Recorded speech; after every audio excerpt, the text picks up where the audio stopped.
May from Davao ni Davao. Pero sa mata ni Ari, ako si Judas. Ang labo nitong PSP. Meron pa kaya to next year? Sak Maestro, naglabas ng kodigo sa gitna ng laban nila ni Litcram. Akata, wala na raw galit kay Enigma at sa flip top. At paghinto ng pangil sa pangil, isinisisi kay Akata.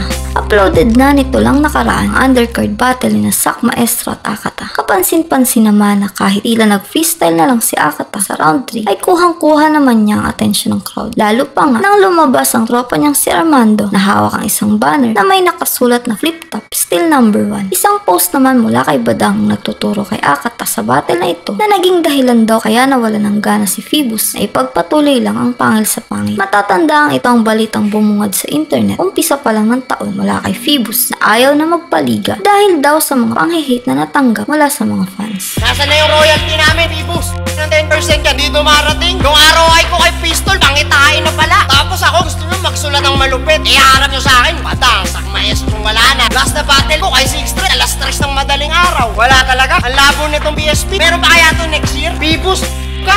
Mr. Phoebus, umalis ka sa harap ko. Baka mamura kita.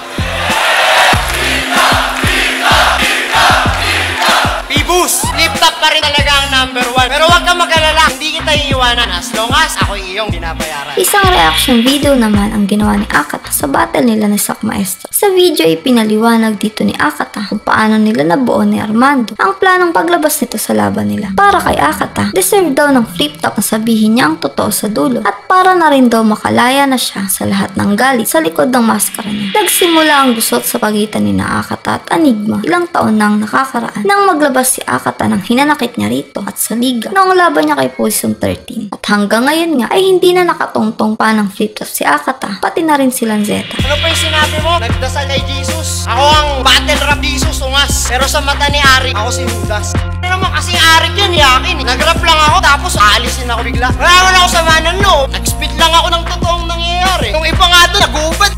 Tapan, pwede pa rin. Ikaw, bumabattle ka na lang para may panggamit. tinawagan niya ako. 2 days na lang yata bago yung laban namin ni Sak. Tapos sabi niya, pwede mo gamitin mo ako sa laban yun ni Sak. Ayun, sige, akit ka doon kasi hindi na ako nagsunod ng round 3. Tapos sabi niya, gagawin nga daw niya yun. Yung nilabas niya, flip top still number 1. Ano ba akong pumayag na gawin yun? Siguro mo sa lahat ng realization na natamo ko sa nagawa ko dun sa nangyari sa lahat. Tingin ko, deserve na flip top na sabihin ko yung totoo sa dulo. Para malaya na ako, wala na akong galit kahit pa magmaskara. Pero ang wak nito laban na to, pero natuwa ako sa freestyle ng gago sellout na yan. Sana nag-freestyle ka na lang 1, 2, 3. Hindi naman talaga dapat binibenta yung ganong scene. Samantala, uploaded na rin ng flip top ang main event ang Pakusganay last year na Litcram vs Sak Maestro. Ngunit mukhang mas inabangan pa ng mga tao sa comment section ang pagchuchok ni Sak sa halip na kung sino sa dalawang mananalo. Sobrang disappointed ang marami sa naging performance ni Sak na ayon pa sa ibang nagkomento ay ni-skip na lang ang mga round nito. Lalo na nang bigla itong maglabas ng cellphone nito kalagitnaan ng pag-spit ni Litcram ng round 3 niya. Hindi tuloy napigilan ang karamihan hikayatin si Sak Maestro na magretiro na raw ng tuluyan dahil wala na ang puso nito sa battle rap. Sa kabilang banda, pinuri naman ng ilang nagkomento si Litcram dahil sa hindi nito pagsita kay Sak Maestro sa ginawa kahit na tila nakakabastos daw ito para sa MC. Napaka-professional rin daw ni Litcram kahit na sunod-sunod ang mga battle ay tumatodo ito ng paghahanda. May pigsa kasi sa puwet!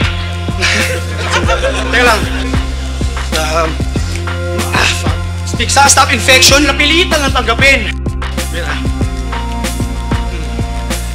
Napilitan na po tanggapin. Dream match mo to. Di miss ang puto.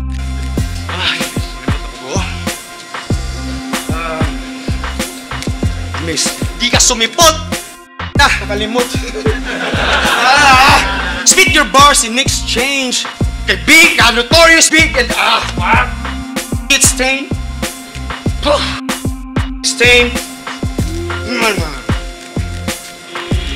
May from Davao ni Davao.